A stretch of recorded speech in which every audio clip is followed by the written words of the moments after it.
Yo te invito a abrir tu Biblia conmigo en esta tarde en el Evangelio según escribió San Juan, capítulo 4.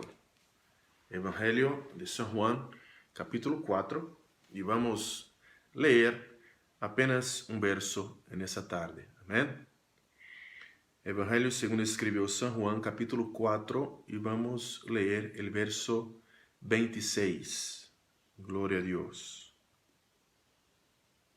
Juan capítulo 4, verso 26 nos dice: Jesús le dijo: yo soy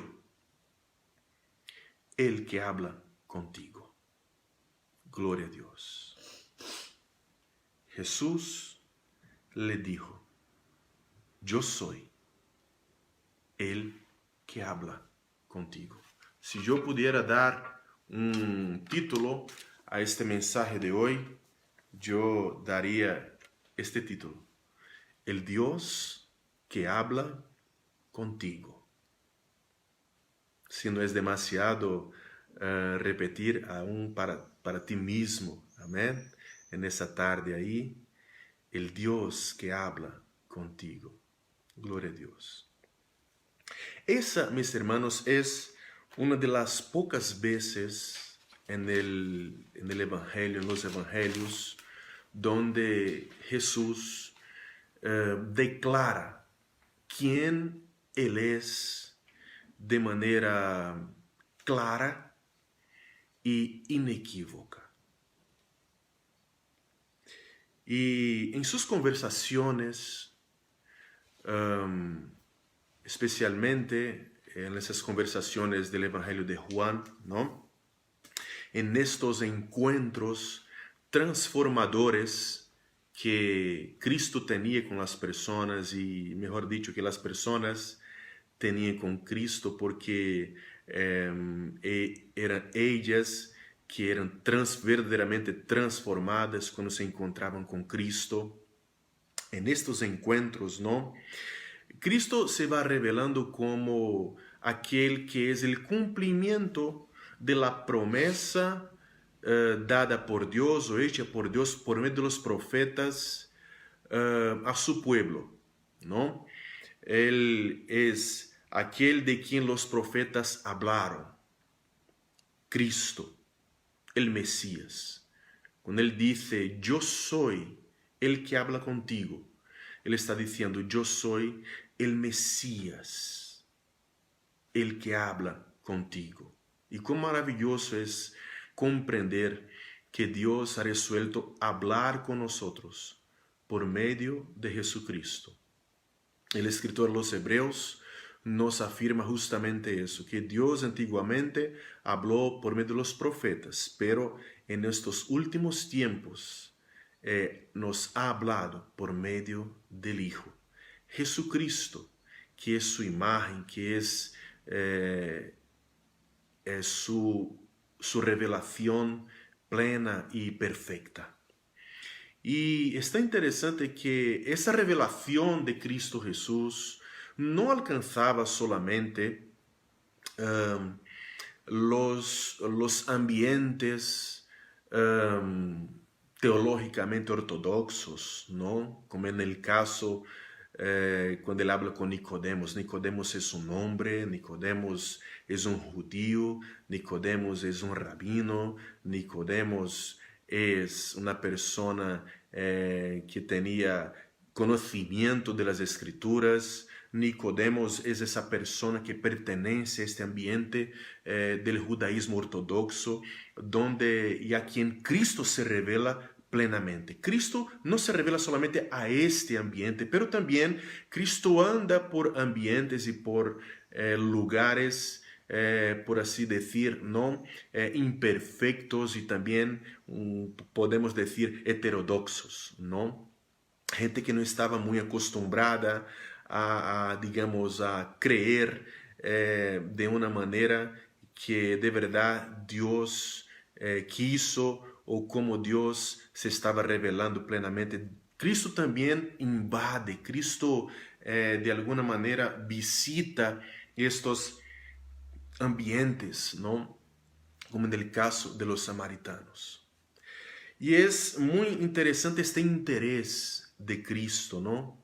Tanto com as pessoas que sabiam algo de Ele, como também com aqueles que quizás não sabiam nada de Ele, ou sabiam muito pouco, ou que estavam enganadas, não? Equivocadas em alguma percepção de Deus. No presente contexto que vamos estar leyendo aqui, y explicando poco a poco, nosotros vamos a ver que hay un simbolismo aquí muy claro, ¿no? En el capítulo 2, por ejemplo, del Evangelio de Juan, Cristo está hablando y habla, utiliza el agua, ¿no? En el capítulo 3, cuando habla con Nicodemos, también utiliza el agua. En el capítulo 4 también hay la utilización de este símbolo del agua para revelar una verdad muy profunda sobre la necesidad del ser humano. Sí, porque creo que de las cosas que nosotros necesitamos para sobrevivir, si hay una cosa necesaria es el agua.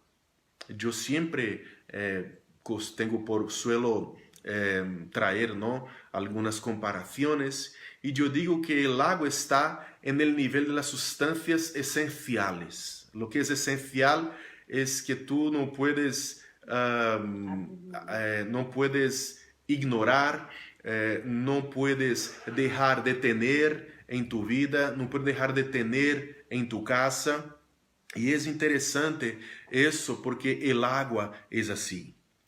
E del verso 1 hasta el verso 6, que me gustaría que acompanhases essa leitura en essa tarde, ¿no? Juan capítulo 4 ahora, del verso 1 hasta el verso 6 nos dice: Cuando pues el Señor entendió que los fariseos habían oído decir, Jesús hace y bautiza más discípulos que Juan, aunque Jesús no bautizaba, sino sus discípulos, salió de Judea y se fue otra vez a Galilea. Y le era necesario pasar por Samaria. Vino pues a una ciudad de Samaria llamada Sicar, junto a la heredad que Jacob dio a su hijo José. Y estaba allí el pozo de Jacob. Entonces Jesús, cansado del camino, se sentó así junto al pozo. Era como la hora sexta.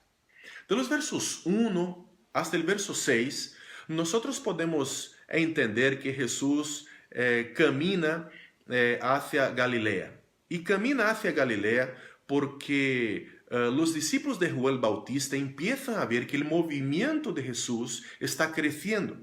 Y el movimiento de Jesús es un movimiento que está ganando más fuerza que el propio movimiento de Juan el Bautista. Y Jesús, para que no hubiese rivalidad, ¿no?, hasta mismo porque Juan el Bautista habla del propio Cristo, ¿no?, es aquel que prepara el camino para que el Mesías se presentase, ¿no? Jesús vuelve, y estoy seguro de que dirigido por el Espíritu Santo de Dios hacia la Galilea. Pero el texto sagrado nos da una información muy importante. La expresión es necesario nos da a entender que esta decisión de Cristo de pasar por Samaria es una decisión que nace en el propio Dios y nace en el propio Espíritu Santo que habitaba plenamente la vida de Cristo. Interesante es que el camino de Judea hacia Galilea podría ser hecho por otra vía, de otro modo, por Transjordania, por ejemplo, por afuera, ¿no?, del territorio de Israel. Lo que pasa es que Cristo, Él quiere de verdad ir por Samaria. ¿Por qué? Porque Dios tiene un propósito y los propósitos de Dios no pueden ser destruidos. Y gloria a Dios por eso, porque los propósitos de Dios son propósitos eternos. Los propósitos de Dios, que muchas veces nosotros no los entendemos, son propósitos que siempre traen beneficio a aquellos que se someten a ellos. Y gloria a Dios por eso. Jesús está y hace ese viaje, ¿no? Y es un viaje largo, ¿no? A pesar de ser la distancia más corta entre Judea y Galilea, pero es un viaje largo. Y el verbo que se ha hecho carne, y se ha hecho carne en plenitud, ¿no? Porque Dios hecho hombre en plenitud. Gloria a Dios. Él se cansa. Dice el texto que, verso 6, estaba allí el pozo de Jacob, entonces Jesús cansado del camino. La prueba de que nuestro Señor no era solamente una divinidad, sino era Dios en plenitud, es que Él probó o experimentó el cansancio. Probó, experimentó el hambre, sed. Y Él se sienta junto al pozo de Jacob, ¿no? Dice el texto que era como la hora sexta. Y justamente en esta hora, al mediodía, cuando el sol pega fuerte, ¿no? Una mujer se acerca sola de este pozo. Y allí estaba Jesús. Esa mujer se acerca sola al mediodía. No era la hora común, ¿no?, que las mujeres solían ir para buscar agua. Y esa mujer seguramente hay algo en ella que está fuera, que no cuadra muy bien con las demás, porque ella va sola a buscar agua. Ella va sola a este pozo. Y es interesante que entendamos el contexto. El contexto es un contexto de segregación, una cultura, un ambiente de segregación, donde las personas judíos y samaritanos no se hablan. ¿Por qué? Porque las diferencias son muy profundas. Las diferencias entre judíos y samaritanos son abismales. El verso 7 hasta el verso 9 nos dice: vino una mujer de Samaria a sacar agua y Jesús le dijo: dame de beber. Pues sus discípulos habían ido a la ciudad a comprar de comer. La mujer samaritana le dijo: ¿cómo tú, siendo judío, me pides a mí de beber, que soy mujer samaritana? Porque judíos y samaritanos no se tratan entre sí. Las diferencias eran muy profundas. La diferencia entre un judío y un samaritano era, como he dicho, abismal. Tanto es verdad que los judíos adoraban en Jerusalén. Los samaritanos adoraban en el monte Gerizim. Los judíos creían que la revelación de Dios, las escrituras, estaban compuestas por los escritos, por la Torá o por la ley y por los profetas. Los samaritanos creían que solamente los 5 primeros libros de la Biblia constituían la revelación plena de Dios.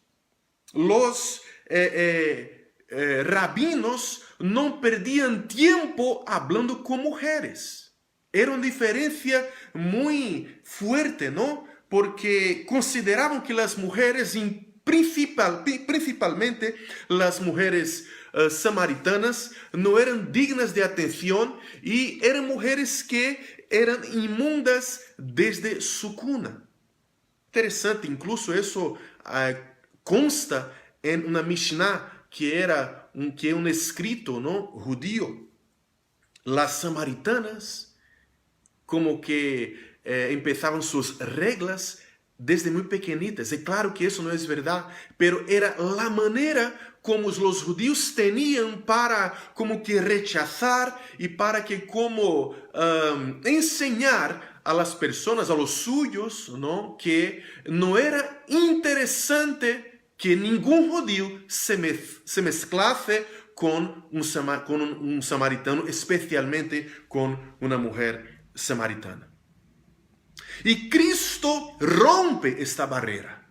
Cristo rompe esta barrera para alcanzar personas. Gloria a Dios. Cristo es un hombre judío, ella una mujer y samaritana. Cristo habla con ella, ¿no? Cristo rompe esa barrera cultural, Porque si hay una cosa que Cristo quiere hacer es romper y derrumbar muros de división. Si hay una cosa que Cristo quiere hacer es la paz entre las personas. Si es una cosa que Cristo quiere hacer es reconciliar primeramente uno con Dios, pero también los unos con los otros. Cristo es este ser que rompe barreras. Cristo es ese ser que derrumba muros de división y gloria sea dada a Él por eso. Él está interesado en esta mujer, pero también está interesado en los samaritanos. Gloria a Dios por eso. En los versos 10 hasta el verso 15, nosotros vemos ahí como especie de una pequeña confusión. Parece que Cristo y la mujer, a causa de esa diferencia cultural y abismal tan grande, están hablando idiomas distintos. Verso 10 hasta 15 nos dice, respondió Jesús y le dijo, si conocieras el don de Dios y quién es el que te dice, dame de beber, tú le pedirías y él te daría agua viva. La mujer le dijo, Señor, no tienes con qué sacarla, y el pozo es hondo. ¿De dónde, pues, tienes el agua viva? ¿Acaso eres tú mayor que nuestro padre Jacob, que nos dio este pozo, del cual bebieron él, sus hijos y sus ganados? Respondió Jesús y le dijo, cualquiera que bebiere de esta agua volverá a tener sed, mas el que bebiere del lago que yo le daré, no tendrá sed jamás, sino que el agua que yo le daré será en él una fuente de agua que salte para vida eterna. La mujer dijo, Señor, dame esa agua para que no tenga yo sed, ni venga aquí a sacarla. Es interesante que el don de Dios del cual Cristo habla aquí, verdaderamente es la vida eterna. Porque esa es la promesa de Dios. Nosotros no podemos olvidar jamás que la muerte entra en el mundo a causa del pecado. El salario del pecado es la muerte. Pero el don gratuito de Dios es la vida eterna. Gloria a Dios por eso. Pero alternativamente, dentro de ese contexto judío y rabínico, y también dentro de ese contexto que esta mujer quizás haya escuchado, ¿no? Y que Cristo está hablando también, aunque sus discípulos no estén presentes en este momento, el don de Dios, el don supremo de Dios para un judío era las escrituras, era la Torá, era la ley de Dios.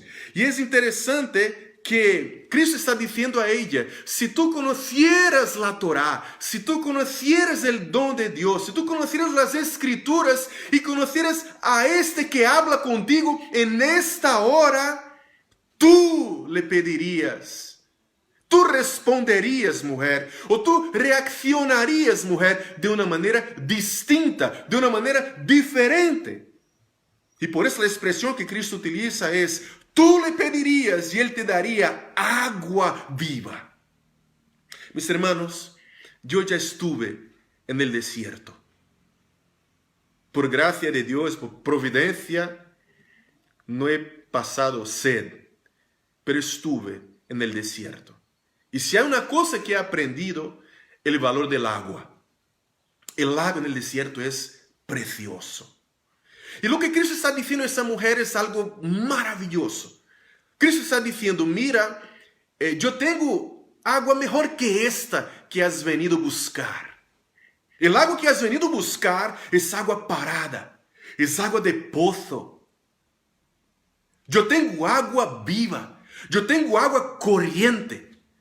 Yo te puedo dar no solamente esta agua parada aquí que tú has venido a buscar o ayudarte a coger este agua, pero yo puedo darte fuente de agua. Yo puedo darte fuente de agua viva, agua corriente. Gloria a Dios por eso. Sí, en el desierto, precioso es agua parada, fíjate en agua corriente. Fíjate en fuente transbordante. Fíjate en fuente de aguas. Y es eso que Cristo está diciendo a esta mujer. Quizás esta mujer ahora le pregunta a Cristo, ¿no? ¿De qué hablas? Tú no tienes nada para sacar aquí. Tú no tienes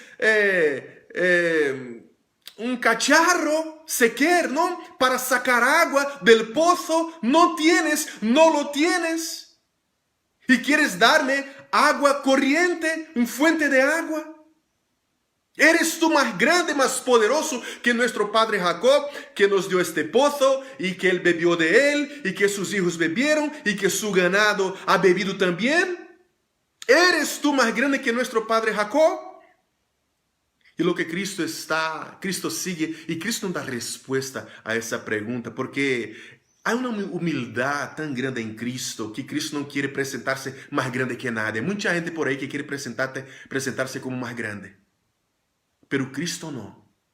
Cristo no quiere presentarse como más grande que nadie. Porque quien es.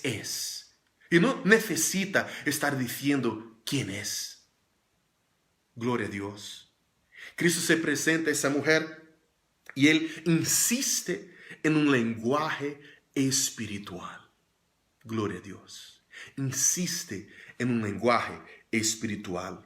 Seguramente recordando no a esta mujer, porque ella no tenía el conocimiento, ¿no? de los profetas, pero Cristo aquí de alguna manera repite el refrán profético de Jeremías capítulo 2 y verso 13.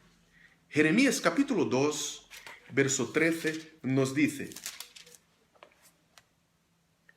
Porque dos males ha hecho mi pueblo, me dejaron a mí fuente de agua viva.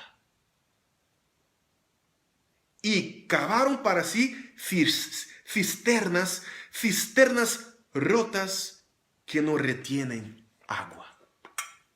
Es tan interesante esa combinación que Cristo hace de sus palabras con la Escritura. Jehová está hablando por medio de Jeremías a su pueblo Israel diciendo: dejaron a mí fuente de agua viva. Y Cristo ahora está diciendo: yo puedo darte agua viva. Yo puedo darte agua transbordante, fuente de agua. Agua corriente, yo puedo darte. Es lo que Cristo está diciendo a esta mujer. Es interesante que igual que Nicodemos, ¿no? Porque Nicodemos en el capítulo 3 pregunta a Cristo, ¿no? Pregunta al Señor Jesús: ¿cómo es eso de nacer de nuevo? Yo tengo que volver al vientre de mi madre. ¿Cómo puede un hombre viejo volver al vientre de su madre y nacer de nuevo? ¿Cómo puede eso? Hay una ceguera espiritual en esa mujer también. Tanto es verdad que en el verso 15, ¿no? Ella dice algo que parece que su duda sigue ahí. Y dice: Señor, dame esa agua. Dame esa agua. Para que no tenga yo sed, ni venga aquí a sacarla. La mujer aún no había entendido. Pero Cristo sigue en ese lenguaje espiritual con la mujer. Y ahora nosotros llegamos de los versos 16 hasta el verso 19 a la sesión de los secretos. 16 dice: Jesús le dijo: ve, llama a tu marido y ven acá. Respondió la mujer y dijo: no tengo marido. Jesús le dijo: bien has dicho, no tengo marido, porque 5 maridos has tenido, y el que ahora tienes no es tu marido. Esto has dicho con verdad. Le dijo la mujer: Señor, me parece que tú eres profeta. Para que la mujer pudiese espabilar, despertar, acordar, ¿no? O despertar, mejor dicho, ¿no?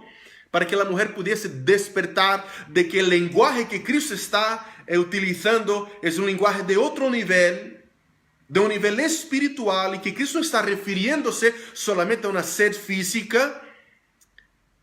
Él habla y toca profundamente en un punto personal de su vida.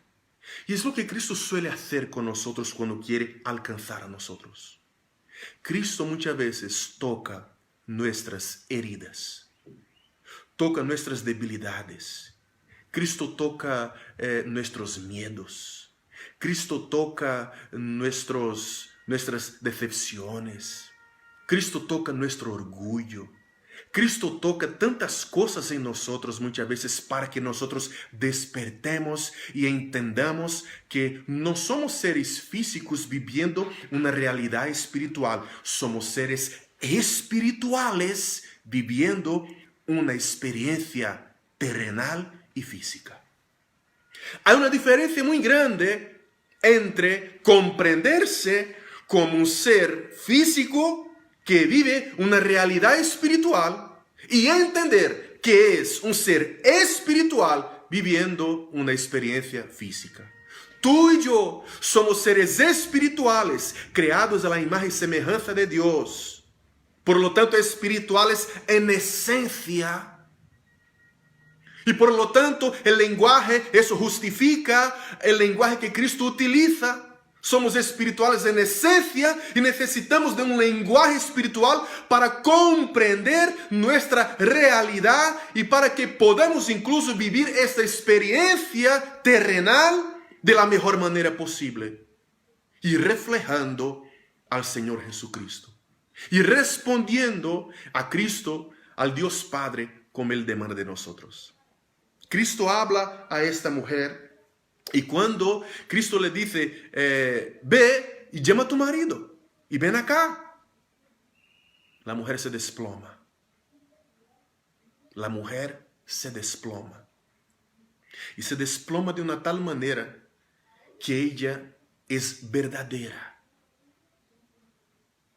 Porque la única cosa, cuando somos retados, ¿no?, o puestos en contra la pared, es decir la verdad. Esta mujer es puesta en contra la pared y dice, no tengo marido. Y Cristo le dice, dijiste bien, no tengo marido, porque tuviste 5 y este hombre que con quien tú estás viviendo ahora no es tu marido. Qué fuerte, qué revelación profunda. Qué toque más personal.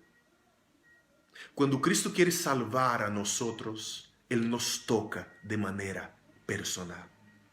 La salvación, mis hermanos, la salvación a tú que me escuchas en esta tarde, es personal. Hay muchos que dicen que la salvación es individual.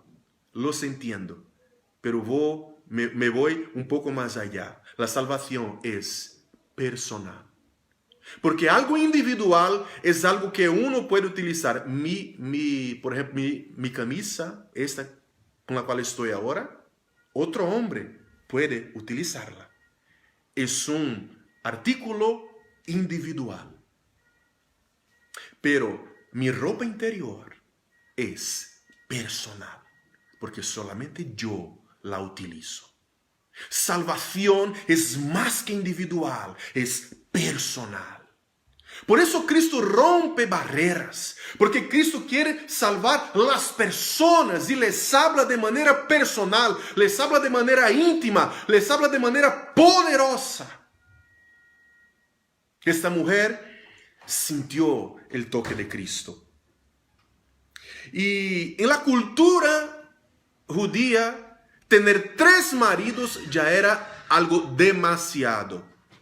Algo demasiado. Fíjate en tener 5 maridos y más allá de eso, tener una relación con un hombre que ella sabía no era su marido. Ella no estaba comprometida con él con un enlace de amor pleno. Él no estaba comprometido con ella con el mismo enlace de amor pleno. No había esa complicidad de marido-mujer, no, era una relación. La decepción de esa mujer con sus últimos 5 maridos era tan grande, tan fuerte, tan profunda. La había roto de una manera tan profunda sus sentimientos, su emoción, que esa mujer ahora parece que entrega los puntos y y en fin, tira la toalla, dice, ahora voy a vivir como quiero, voy a vivir de una manera porque los hombres son todos iguales. Y quizás tú, mujer que me estás escuchando ahora, no pienses lo mismo. No, los hombres son todos iguales, no aman, no respetan, los hombres me tratan mal, he tenido 3, 4, 5 maridos, 5, 6, 7 novios, me han utilizado, me han tratado como objeto, me han tratado como cosa, no como una persona, no me han valorado. Quizás tu hombre que me está escuchando ahora, quizás tú también estés buscando un amor, porque todos queremos un amor, ¿no? Estés buscando un amor y las mujeres te han maltratado, las mujeres te han traicionado, las mujeres han hecho cosas malas contigo y ya no tienes esperanza para nada. Las decepciones en nuestras vidas suelen causar en nosotros un tipo de dolor tan profundo que pensamos muchas veces que vivir la vida de la manera correcta no merece la pena. Cristo entiende esta mujer. Cristo conoce esa mujer. Esa mujer es una mujer que vive una vida irregular. Una vida vacía.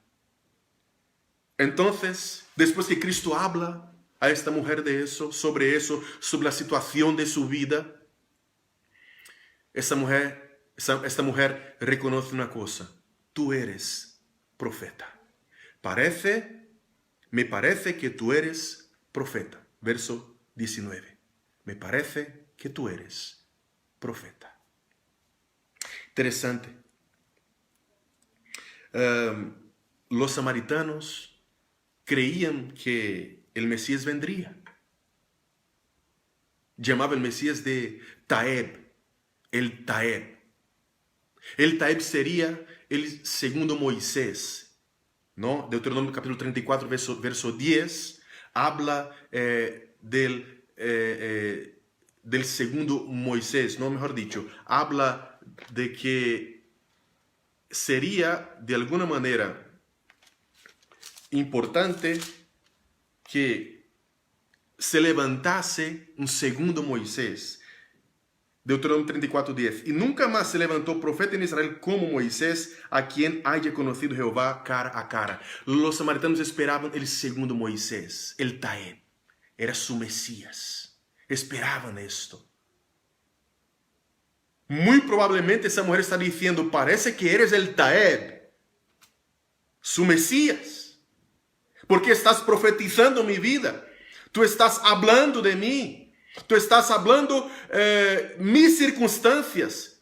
Tú estás hablando quién soy de verdad. Y esa mujer, mis hermanos, y parece que después que esa mujer dice eso, hay un cambio repentino, ¿no? Parece que hay un cambio repentino de tema, pero ese cambio repentino de tema, porque en los versos 20 hasta el 24 se va a hablar sobre la nueva forma de adorar. Ese cambio repentino de tema de verdad asocia la miseria emocional que esa mujer está viviendo a la confusión espiritual que ella está viviendo también. Así es. Versos 20 hasta el 24. Juan, capítulo 4. Versos 20 hasta el 24. Nuestros padres adoraron en este monte, y vosotros decís que en Jerusalén es el lugar donde se debe adorar. Jesús le dijo, mujer, créeme que la hora viene cuando ni en este monte ni en Jerusalén adoraréis al Padre. Vosotros adoráis lo que no sabéis, nosotros adoramos lo que sabemos, porque la salvación viene de los judíos. Mas la hora viene y ahora es, cuando los verdaderos adoradores adorarán al Padre en espíritu y en verdad, porque también el Padre tales adoradores buscan que le adoren. Dios es espíritu, y los que le adoran en espíritu y en verdad es necesario que adoren. Un cambio repentino de tema que asocia la miseria de su matrimonio o de su pseudo matrimonio, de su falso matrimonio, de su condición emocional asocia esa condición emocional miserable a su condición espiritual miserable. En las Escrituras, la relación que Dios tiene con su pueblo es comparada a un matrimonio, donde Dios es el hombre y su pueblo es la mujer. La mujer no encuentra seguridad en esa relación con su marido, así como no sabe también dónde se debe adorar. Es una afirmación que ella hace, pero parece estar cargada de duda. Parece estar cargada de confusión. ¿Será que es aquí mismo que debo adorar? Unos dicen que en Jerusalén, otros dicen que es en Monte Gerizim. ¿Dónde es? Yo estoy confundida. Yo no sé para dónde ir. Yo no sé cómo moverme en ese tema. No sé. Entonces, en este momento Jesús enseña algo poderoso. Aleluya. Y Jesús enseña que la verdadera adoración no es una adoración que depende de un lugar. La verdadera adoración es la adoración que percibe Dios como Él es en realidad. Por eso Cristo ha dicho, Dios es espíritu. El espíritu que da vida. El espíritu que impulsa la existencia. Él es el creador de todas las cosas. Y cuando uno encuentra seguridad en esa relación con Dios, su vida entra en el eje. Su vida se arregla. Su vida gana sentido y significado. Acuérdate que la mujer vive dos tipos de confusión. Una sentimental, emocional, matrimonial, sin esperanza, sin seguridad, sin certeza ninguna. Y vive una confusión espiritual. ¿Dónde debo adorar? Es que no me llena. Es que parece que adoro aquí y no me llena, pero no puedo ir para allá porque ir para allá es negar mis raíces. Y tampoco me aceptarán allá en Jerusalén. Y Cristo que ama a las personas, Cristo que conoce la necesidad del corazón humano, mírala y dice, mira, la hora viene y ya ha llegado en que los verdaderos adoradores adoran al Padre en espíritu y en verdad. Y eso significa que adorar en espíritu y en verdad significa que adoramos de una manera espiritual y de una manera verdadera. Mucha gente, incluso en el Antiguo Testamento, iba al templo para adorar, y muchas veces el Señor levantó a los profetas diciendo, ese tipo de adoración no lo acepto. ¿Por qué? Porque no es verdadera. Es solamente de obras. El corazón no está entregado a mí. No lo acepto. No lo recibo. La adoración a Dios es una adoración verdadera. Necesita ser una adoración de naturaleza espiritual, es decir, una adoración que nace en el espíritu humano. Pero ¿cómo puede nacer en el espíritu humano si el espíritu humano que no conoce a Dios está muerto? Necesita ser mediada por el Mesías, necesita ser mediada por el Cristo Jesús. Cristo es el donador del Espíritu. Cristo es aquel por medio de quien el Espíritu viene a actuar en nuestras vidas. Y ese encuentro con Cristo transforma. Ese encuentro con Cristo hace con que adoremos al Padre espiritualmente. Y hace con que adoremos de todo nuestro corazón, porque nuestro corazón es transformado por ese Espíritu que pasa a habitar en nosotros. No es difícil. Es apenas una cuestión de comprender que tú eres un ser espiritual. Y que cuando tú adoras a Dios y encuentras a Dios en Cristo Jesús, Cristo trata de dar a ti o de comunicar a ti agua viva, fuente de agua transbordante. El propio Jehová, que en Jeremías capítulo 2, verso 13, se nombró a sí mismo de fuente de agua viva. El Espíritu viene a habitar en nosotros de manera poderosa. El Espíritu viene a hacer en nosotros una transformación profunda, profunda, de dentro hacia afuera.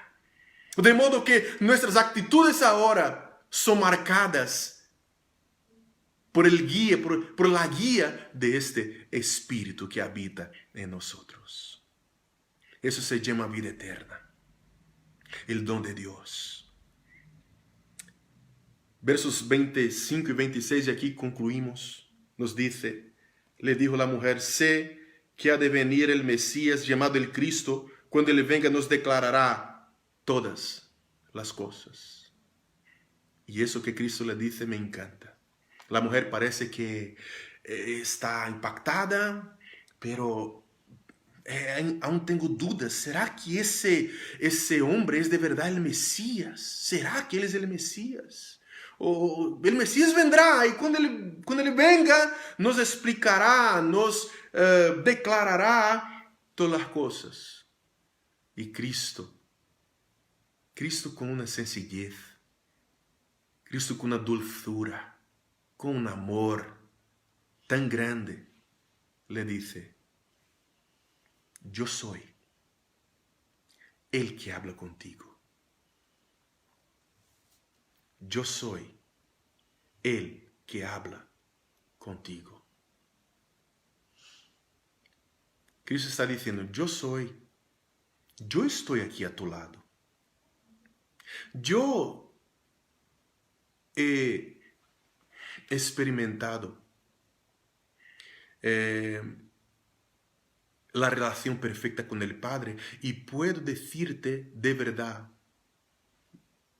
puedo decirte puedo decirte que lo que he dicho es verdad. Cristo, yo soy el que habla contigo, mujer. Créeme. Quizás tú estés ahí escuchándome en esa tarde y estás preguntando, ¿dónde está Dios?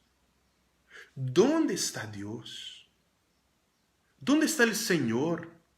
¿Dónde está en medio al caos de mi vida? ¿Dónde está Dios cuando no consigo gestionar las cosas de mi corazón? Cuando no consigo gestionar la enfermedad por la cual estoy pasando? Cuando no consigo gestionar situaciones difíciles que enfrento día tras día? ¿Dónde está Dios? Dios está en Cristo. Y Cristo está hablando contigo por medio de su palabra. Él quiere hablar contigo. Él está hablando contigo. Porque a semejanza de esta mujer, ¿sabes qué? Nosotros siempre hemos tenido en nuestras vidas muchas decisiones. Siempre hemos tenido en nuestras vidas muchas cosas que nos han hecho pensar que no tenemos valor, que nos ha hecho pensar que no somos importantes, que nos ha hecho pensar que hemos sido olvidados. La situación de esta mujer es así: 5 maridos, ninguno de ellos le valoró. Quizás hubiese sido rechazada porque no cocinaba bien. No te rías, era posible que un hombre se divorciase de su mujer porque ella no cocinaba bien. Era posible que fuese rechazada porque no era tan guapa. Era posible que fuese rechazada porque no tenía hijos, porque no podría tener hijos. Mira, hay tantas cosas en tu vida y en mi vida que a veces nos hace sentirnos menores, disminuidos y sin valor. Pero Cristo se presenta a nosotros a despeto de quienes somos, de nuestro origen, de nuestro tamaño, del valor que nos da la sociedad, de la fama, el dinero, o el conocimiento que tengamos. Cristo se presenta a nosotros, aleluya, para decir que es posible tener dentro de ti una fuente de alegría transbordante. Es posible tener dentro de ti encontrar sentido y significado para tu vida y tu existencia. Dios te bendiga. Dios te guarde. Porque la mejor cosa que hay es saber que Cristo está hablando con nosotros. Yo soy. Él declaró con todas las letras, yo soy el Mesías. Qué afirmación poderosa. Nadie, ningún líder religioso, ningún nombre revolucionario en el mundo tuvo la capacidad, tuvo la convicción de decir, la autoridad de decir, yo soy Dios entre los hombres. Cristo ha dicho, Cristo ha hablado, yo soy el que habla contigo. Que Dios te bendiga. Y si tú en esa tarde es la primera vez que estás escuchando un mensaje como este y quieres recibir a Cristo como Señor y Salvador de tu vida, ese Cristo que te invita a creer en Él, ha dicho a la mujer, mujer, créeme. Cristo te dice en esa tarde, créeme, crea en Cristo. Abre tu Biblia, ora a Dios. Vamos a orar. Y voy a orar por ti para que el Señor te bendiga. Y si tú quieres orar conmigo, recibiendo a Cristo como Señor y Salvador, que lo hagas ahora. Amén. Y que tú puedes poner aquí en los comentarios después, hoy he recibido a Cristo como Señor y Salvador. Y si hasta hoy no has hecho esta oración, si es la primera vez que lo haces, que pongas también. Amén. Ora conmigo, Padre, en el nombre de Jesús, yo recibo a Cristo como Señor y Salvador. Perdona mis pecados. Escribe mi nombre en el libro de la vida y ayúdame a ser fiel hasta el fin. Yo quiero tener, sentir, experimentar esta alegría, tener esta fuente de agua viva dentro de mí, y reconozco que solamente por medio de Cristo el Espíritu puede habitar en mí y generar todo eso de que tanto necesito. Oro a ti, oh Padre, en el nombre de Jesús. Amén.